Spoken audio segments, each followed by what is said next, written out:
Hey, YouTube friends and family. I am excited. You know why I'm excited? Because this is North Texas and it's finally fall. It's beautiful out here. It's about mid-October, October 17th, I think. Anyway, but I want to talk. See, look, I've almost messed myself out, out of all my daylight. A buddy of mine came by and had a couple of beers. Um, but I just want to talk about real quick what happens when you don't get out here and do the things you need to do in the garden. Namely, get your compost pile built. As I stated before, this is North Texas. It gets really hot in the summer, and it's just a miserable place to be working. But um, this is what happens when you don't do your composting the way you're supposed to. Get out here and get things done. Um, you end up spending $120 on amendments. Just basically, I just paid quite a bit of money for horse poo and cow poo and all kinds of other stuff. We're gonna talk about a few things real quick. Just some fertilizers that I bought because I've noticed a few deficiencies in things like my avocado trees that I've grown from seed, um, which need some iron. So I do have some chelated iron here.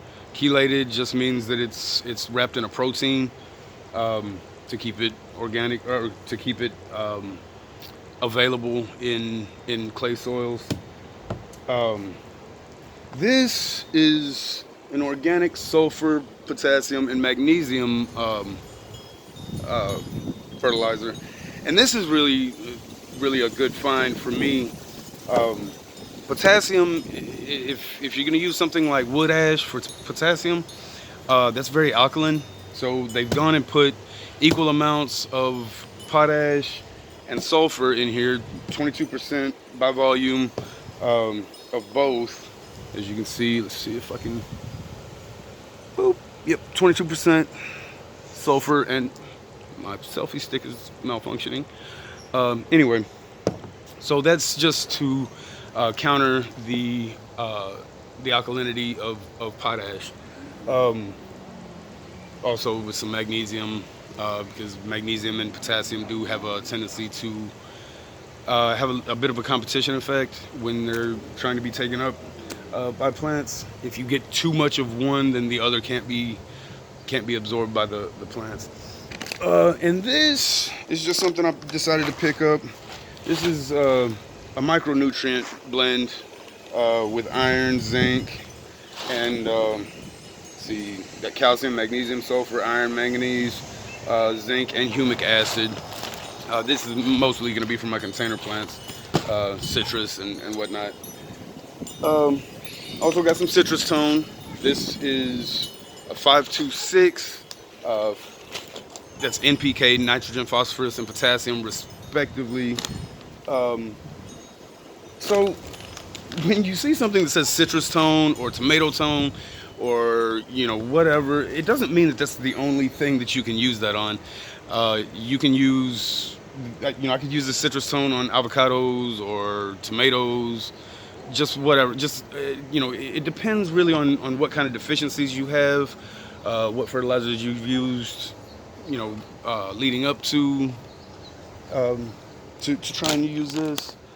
Um, and all of these things, well, at least as far as the micronutrients, um, and the chelated iron probably would have been replaced by compost if I had got out here and built my compost pile when I should have, which was several weeks ago, when I should have built it. I've got it started now.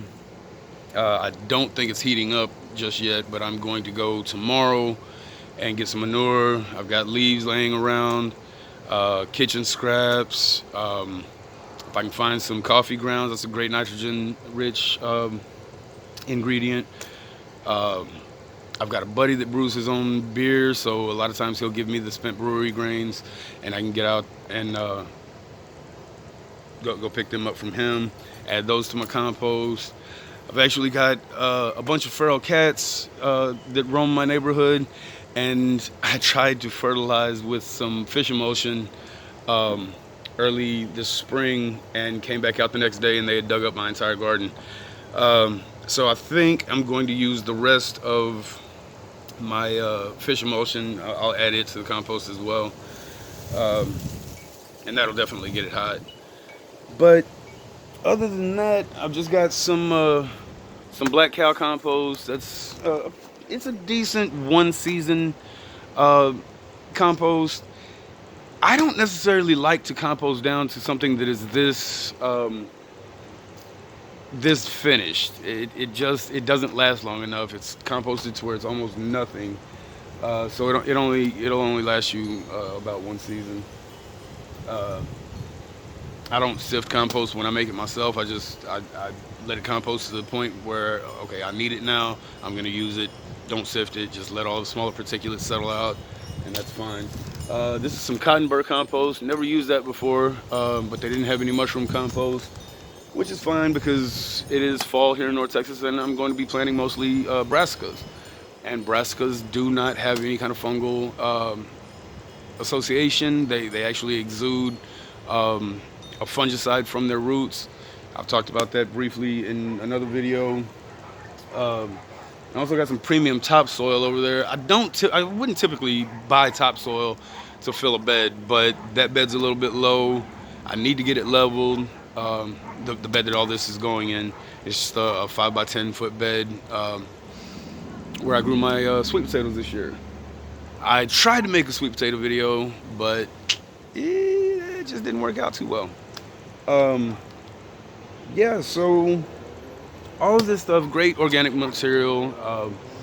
I will probably top it off with some kind of mulch, a thin layer of mulch. I'm trying to see if I can find some rice hulls. I noticed they had some in the pots at Archie's where I bought all this. Archie's is one of my favorite. Hey, the paleta guy. If I wasn't making a video, I'd go get me a paleta. Anyway,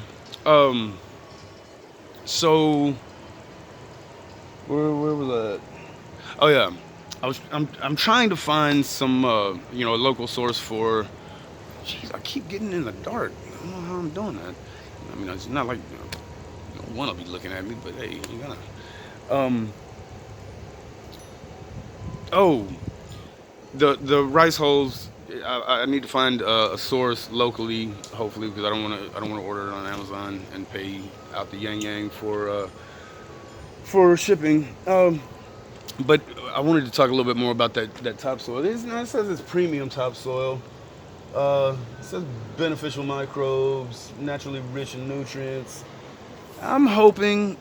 I've had a bad experience with topsoil, but it's the cheap stuff that you would get at like Home Depot.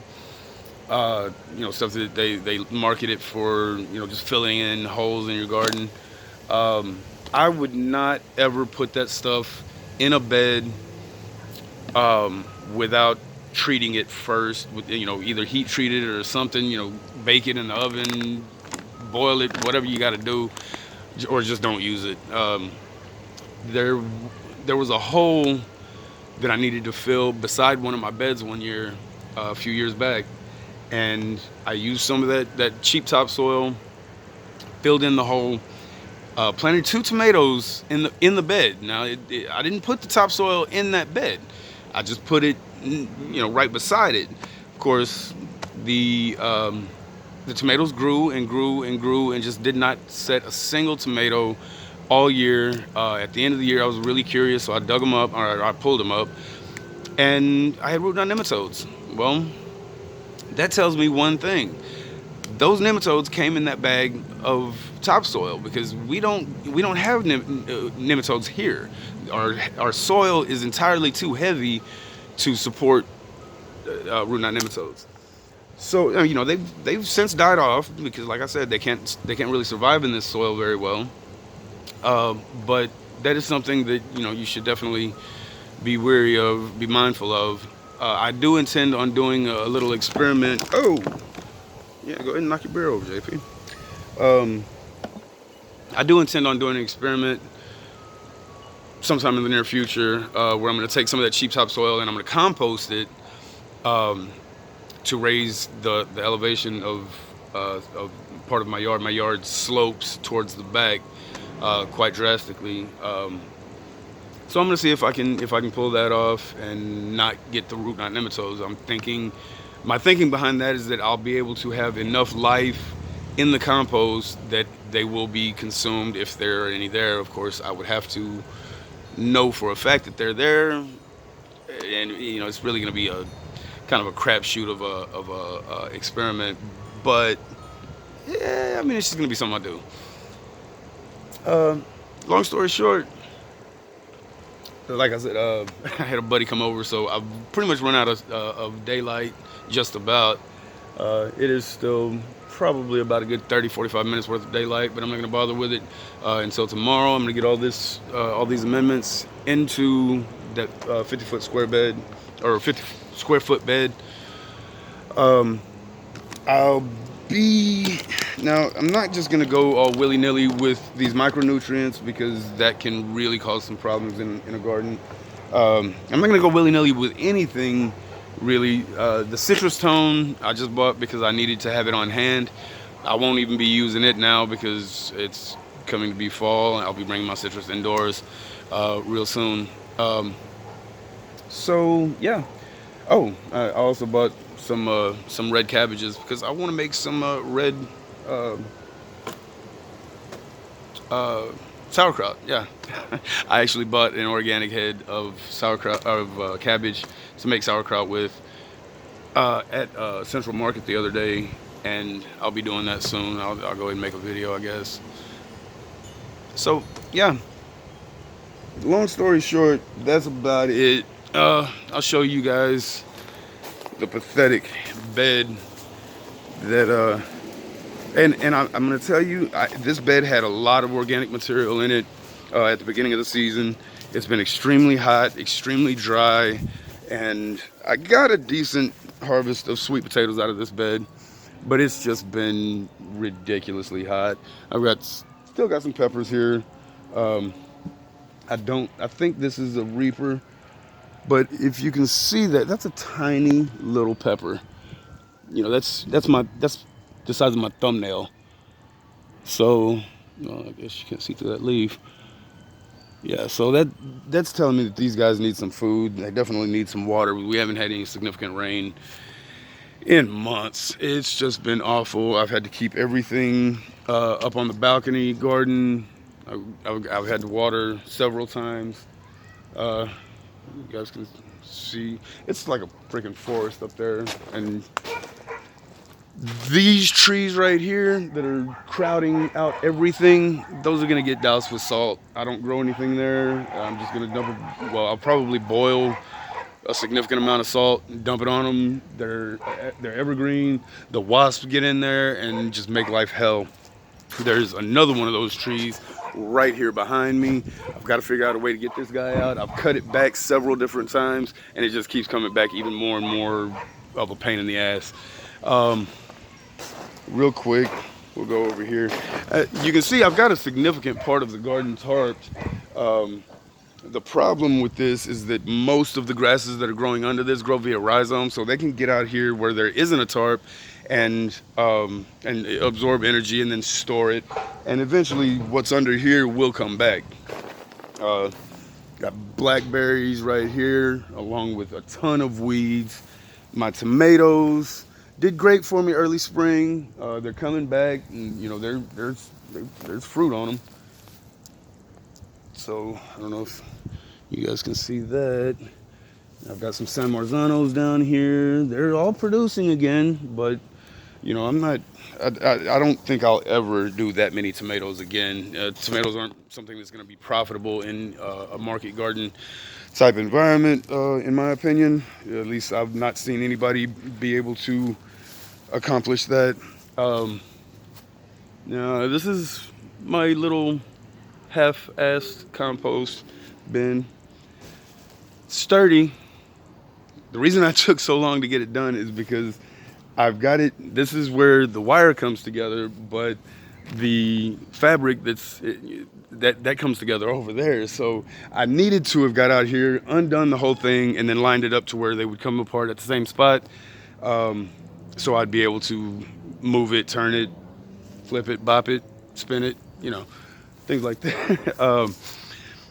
And my peach tree, we had a very cool, wet spring, very windy, and I think I ended up with bacterial leaf spot, which is, to my knowledge, uncurable. Lost a lot of foliage. Of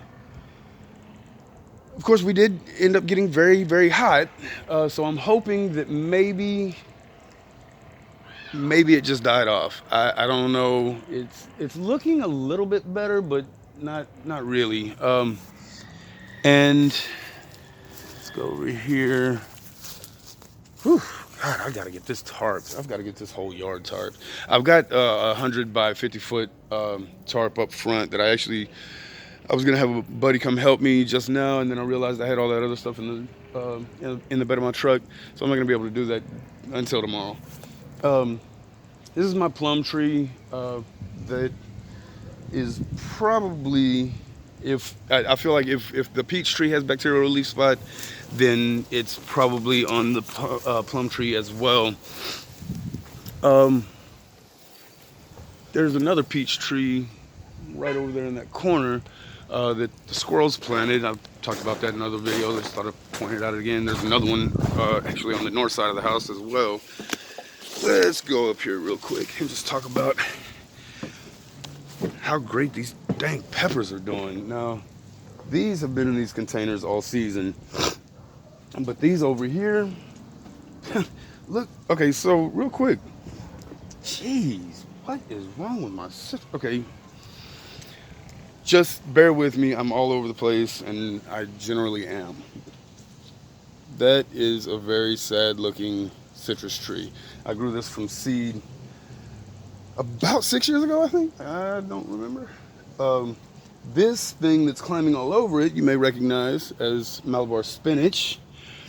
I actually just planted one seed in with that citrus tree, just so I could get some more seeds, and looks like I'm gonna get a bunch. My marigolds, oh my God. These are planted with this citrus tree. This is a Meyer lemon. Then we've got another Meyer lemon that I grew from a cutting, which is doing considerably better than its mommy. This is an apple that I grafted 3 other varieties to, Royal Gala, Honey Crisp, and what was the other one? I don't remember. I'll have to look back. I just don't remember. All of these peppers here, these were all in ground maybe a month ago, and I dug them up, potted them up. There's, I don't know, 1, 2, 3, 4, 5, 6, 7 of them, and they will all be coming in and being overwintered, so I can get a lot of peppers really early and make some more sauces. I actually made a sauce out of what I pulled off of just this and this early in the spring, and well, there were actually a few others on some of the others that are still in ground, but primarily it's just those 2. I made a fermented sauce, took it to work. Everybody loved it. I've got some friends out of state that say they would like some. They're all super hot, so the sauce that I made, it's not one that'll just melt your face off, but it's definitely gonna let you know its intent. But yeah, just a quick walkthrough and talk about a few of the things that I bought. And like I said, if I got out here and got enough compost to do what I needed to do, then I probably would have spent maybe $50, $60 at Archie's, but I didn't, and I'm paying for it. So, and also, I know somebody is going to ask, oh, well, if you got a truck, why are you just buying bagged compost? Well, for starters, I don't want a bed full of compost, because then you have to work it all that same day, and I don't really have a lot of time. I did go back to work after COVID, and now I just, time is at a premium. And I have been being quite lazy, I'm not gonna lie. So I've got, oh, also bought some Brussels sprouts. I really wanted to try and grow some Brussels sprouts. I've never successfully grown them. I've never successfully grown cabbage either. And that probably won't change because it is awfully late in the season. And I do have some seedlings indoors that I was gonna, give those a shot to. Some Savoy cabbages, and then just some regular, I think, Brunswick. I've got a lot of collards. I saved some seeds from some collards that I had. Yeah, but anyway, so I know my content isn't perfect, but I'm gonna get better. I've actually got my phone to where it'll, make a video longer than 3 minutes. And hopefully this fall I'll be able to get some things done and have a killer garden in spring. I'll also be looking for a persimmon tree. I wanted to see if I can find a coffee cakes persimmon, like can't think of the name of that nursery now. It's out in California. I'm sure somebody knows what I'm talking about. Anyway, long story short, that's the video. Hope you guys liked it. Subscribe, share, like, thumbs up, thumbs down, comment. I really appreciate it, and it kind of gives me that motivation to keep making videos and make them better. I wouldn't watch my own videos. That's sad. I know my son will watch them though. Hi Dominic, I love you, boy. We'll see y'all later, man. Bye.